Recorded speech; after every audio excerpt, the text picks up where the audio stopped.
Senhor esteja convosco. Ele está no meio de nós. Proclamação do Evangelho de Jesus Cristo segundo Mateus. Naquele tempo disse Jesus à multidão: o reino dos céus é ainda como uma rede lançada ao mar e que apanha peixes de todo tipo. Quando está cheia, os pescadores puxam a rede para a praia, sentam-se e recolhem os peixes bons em cestos e jogam fora os que não prestam. Assim acontecerá no fim dos tempos. Os anjos virão para separar os homens maus dos homens que são justos e lançarão os maus na fornalha de fogo. E ali haverá choro e ranger de dentes. Compreendestes isto? Eles responderam: sim. Então Jesus acrescentou: assim, pois, todo mestre da lei, que se torna discípulo do reino dos céus, é como um pai de família, que tira do seu tesouro coisas novas e velhas.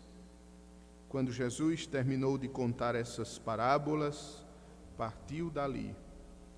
Palavra da salvação. Glória a vós, Senhor. Amados irmãos e irmãs, estamos dando continuidade à leitura do Evangelho de São Mateus. Iniciamos ontem com as parábolas do reino dos céus. Ontem, nosso Senhor comparava o reino dos céus como aquele homem que encontrou um tesouro no campo, ou como aquele outro que encontrou uma pérola preciosa. E hoje nosso Senhor nos explica mais uma vez como é o reino dos céus. O reino dos céus é como alguém que lança no mar uma rede e ali apanha todo tipo de peixe, mas no final os peixes bons são recolhidos e os maus são jogados fora. E Jesus completa: é assim que os anjos de Deus farão convosco no fim dos tempos. Confessemos que não gostamos de ouvir quando Cristo fala em castigo. Confessemos que para nós é muito difícil ouvir o Evangelho quando nós temos a possibilidade de sermos esses peixes ruins que poderão ser jogados fora no último dia. Por isso que nosso Senhor, no final, faz essa pergunta para os discípulos e para cada um de nós: compreendestes isto? Compreendestes que no fim de tudo, nós devemos nos apresentar a Deus com o coração puro? Compreendeste que nós não podemos, como fazemos com a maioria das pessoas neste mundo, como fazemos com a nossa vida cotidiana, que ora fazemos uma coisa, ora fazemos outra, ora dizemos sim, ora dizemos não? Compreendestes que no reino dos céus não é assim? Compreendestes que seja o vosso dizer sim, sim, não, não, e o que passar disto vem do maligno?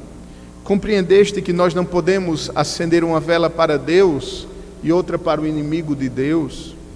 Compreendestes que vocês passarão, que nós passaremos por um crivo final? E nos assusta esse crivo final.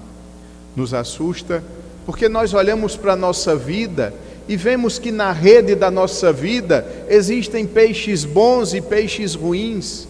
Olhamos para o nosso coração e vemos que sim, tem muita entrega a Deus, tem muito serviço aos irmãos, tem muita boa vontade, tem muita sinceridade, mas ao mesmo tempo existe ainda tanto apego a este mundo, tanto apego às coisas da terra, que existe ainda tanta preguiça espiritual, que ainda não tivemos a coragem de colocar Deus no primeiro lugar da nossa vida. E essa autoavaliação poderia nos deixar com medo. Mas para isso existe a primeira leitura. Para arrancar do nosso coração o medo, que os nossos pecados nos trazem, que as nossas infidelidades, fraquezas, fragilidades coloca diante de nós para retirar esse medo. Jesus, que nos chama a ter atenção com a vida, Jesus nos faz agora voltar a nossa atenção para o Antigo Testamento. E no Antigo Testamento, na primeira leitura de hoje, o profeta Jeremias foi enviado por Deus na casa de um oleiro, numa olaria, no lugar onde se faz vasos de barro, de argila. E ele vai enviado por Deus e fica ali olhando aquele homem que molda com suas mãos no torno aqueles vasos. E depois o Senhor diz no seu coração: vou fazer convosco assim como este oleiro, casa de Israel. Como é o barro nas mãos do oleiro, assim sois vós em minhas mãos, casa de Israel. Ou seja, sim, nós temos muitas coisas que ainda precisam ser moldadas, nós temos ainda muitas dificuldades, mas Deus pode, assim como o oleiro transforma um pouco de barro numa obra de arte, Deus pode transformar com o barro da nossa vida uma obra-prima. Deus pode nos fazer santos. Deus pode realizar em nós a sua vontade. Acaso eu não posso fazer convosco, Israel, como este oleiro faz com o barro? Acaso eu não posso fazer contigo, diz nosso Senhor para cada um de nós, um grande santo, assim como fiz com Madre Teresa de Calcutá, assim como fiz com Santo Antônio, assim como fiz com Nossa Senhora e com São José, não poderei eu também fazer isto contigo? Ou acaso para ti o meu poder não serve? Ou por acaso, no teu caso concreto, não posso eu realizar também grandes coisas? Sim, Deus pode. Deus pode transformar a nossa vida, para que no final, quando os anjos puxarem as redes, nós nos encontremos no lado dos peixes bons.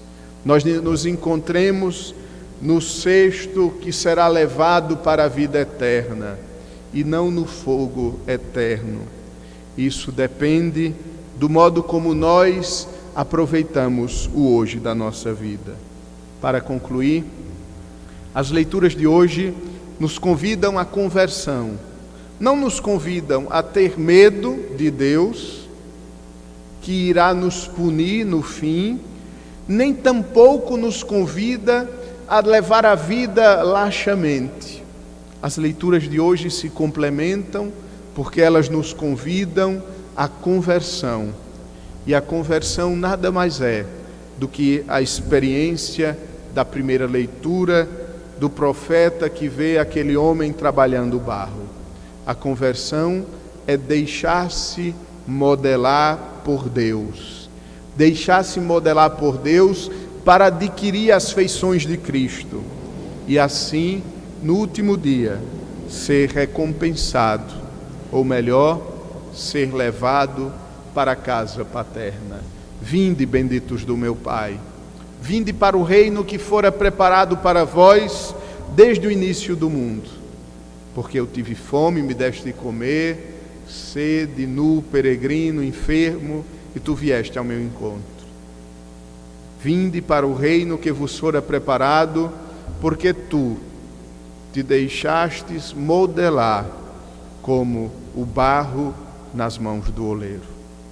Supliquemos ao Senhor nessa missa que Ele nos modele e que para isso tenhamos as qualidades do barro, que sejamos maleáveis, que sejamos transformáveis, que não nos contentemos com aquela frase que dizemos: eu nasci assim, eu sou assim, eu não vou mudar. Sim, Deus quer fazer de nós como o oleiro faz com o barro. Amém. Ofertemos ao